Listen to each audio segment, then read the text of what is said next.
Okay, a long, long, long time ago, you always had a cover letter because before the internet, before there was like, anything, I guess, but certainly before there was electronic communications, electronic written communications, you would have a cover letter.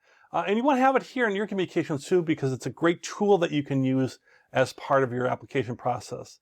So let's see how we, format some formatting best practices around this simple type of document and how it can be very impactful for you. And this will become very apparent as we go through this lesson. So the first thing, formatting, there's just some basic good writing, letter writing formatting. Address it to, the contact name.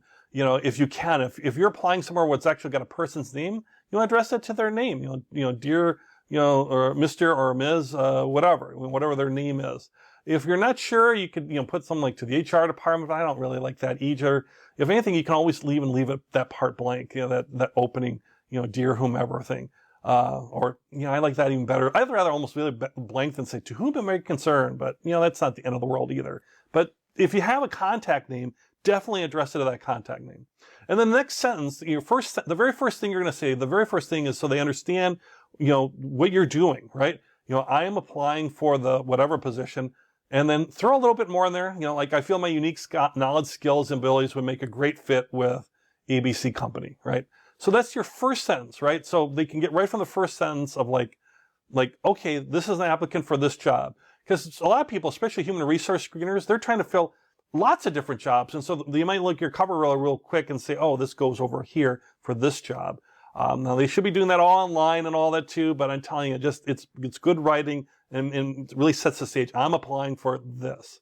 And you throw in a nice little thing like my unique knowledge, skills, and abilities just to kind of set it up. But really, this first sentence you're talking about what you're applying for. Later in the cover letter, you're going to see about how we're going to actually sell ourselves a little bit more. In fact, that's really what this comes next. Is you have that first little sentence. It could be literally one sentence, maybe two, but just one sentence is fine. Then you get into the main body. And the main body is 1 to 2 sentences highlighting your greatest and most important fit as it relates to the job description. What is the 1 or 2 things that really stand out? Like they're hiring for somebody who can really do this and this. You want to talk about how you do this and this, or this and that, and maybe throw in a little bit of your experience and how that matches up. So they can see at a glance on a cover letter, like, okay, this person's applying with this. Oh, that's nice. They got this. This is good. Okay, this is interesting. I'll look at their resume or CV a little bit closer now because they glanced at the cover letter of all things. This is another spot where you can have a nice little mini kind of executive summary in there. I find this to be very powerful. Just like the executive summary, go back to the lessons on the executive summary to learn more about that if you haven't already. If you're kind of jumping around the course, which is perfectly fine, and learn more about executive summary. But if you watch that lesson, here's an example of like a mini executive summary you'd have in your cover letter, right?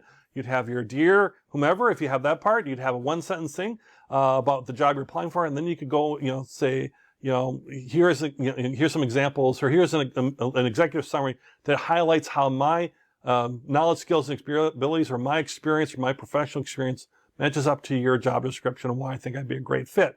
And then you basically lay out in this kind of format, right? You take their job description. Here's an example: 5 years of experience, Office 365, lead a team of 5 people. Bachelor degree was required, but MBA would be preferred, right? So these are things you've pulled, little bullety things you pulled right out of the job description.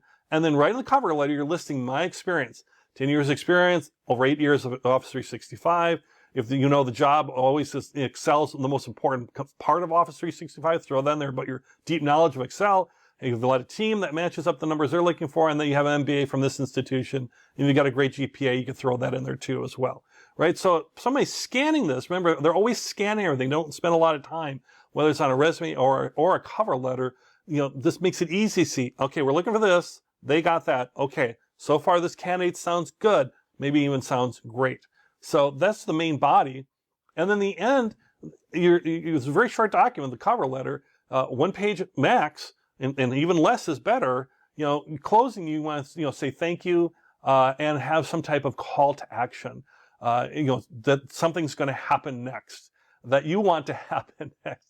And so it could be something as simple as like, after you've had that mini executive summary or those 1 to 2 sentences about hitting some of those key highlights that you have, you might say like, I look forward to setting up an interview where I can share in greater detail how I can help, and then the company name. Again, see how it's just a little bit of customization, shows a little bit of effort instead of this form letter type thing. So that's really good. And all you have to do with your cover letter is just make those slight little adjustments.